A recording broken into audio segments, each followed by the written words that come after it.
அரியலூர் மாவட்டத்தில் கோயிலுக்குள் செல்வதற்கு அனுமதி மறுக்கப்பட்ட நிலையில் இது தொடர்பாக வழக்கு தொடரப்பட்டிருக்கிறது. இது பற்றிய மேலும் விவரங்களை தருகிறார் நமது செய்தியாளர் ரமேஷ்குமார். ரமேஷ்குமார், இந்த வழக்கு தொடர்பான முழு விவரம்.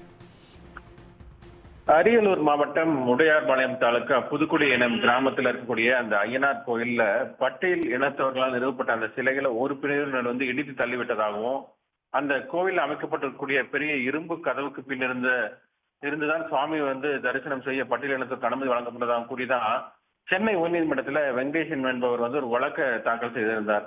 அந்த மனுவில் ஜூலை 16ஆம் தேதி முதல் 31ஆம் தேதி வரை நடைபெறவுள்ள இந்த தேர் திருவிழாவில் பட்டேல் இனத்தவர்கள் பங்கேற்கவும் கோவிலுக்குள் நுழைய அனுமதிக்க வேண்டும், உத்தரவிட வேண்டும் என்றுதான் அந்த மனுவை தாக்கல் செய்திருந்தார். இந்த வழக்கை விசாரித்த நீதிபதி ஆனந்த வெங்கடேஷ், சட்டத்தினுடைய ஆட்சி நடக்கும் நாட்டில் சாதி ரீதியான பாகுபாட்டை அனுமதிக்க முடியாது என கூறி புதுக்குடி ஐயனார் கோவிலுக்கு பட்டியலின மக்கள் செல்வது யாரும் தடுக்கவில்லை என்பதை உறுதி செய்ய வேண்டும் என்று அரியலூர் மாவட்ட அந்த மாவட்ட காவல் கண்காணிப்பாளருக்கு அந்த எஸ்பிக்கு உத்தரவிட்டிருக்கிறார்.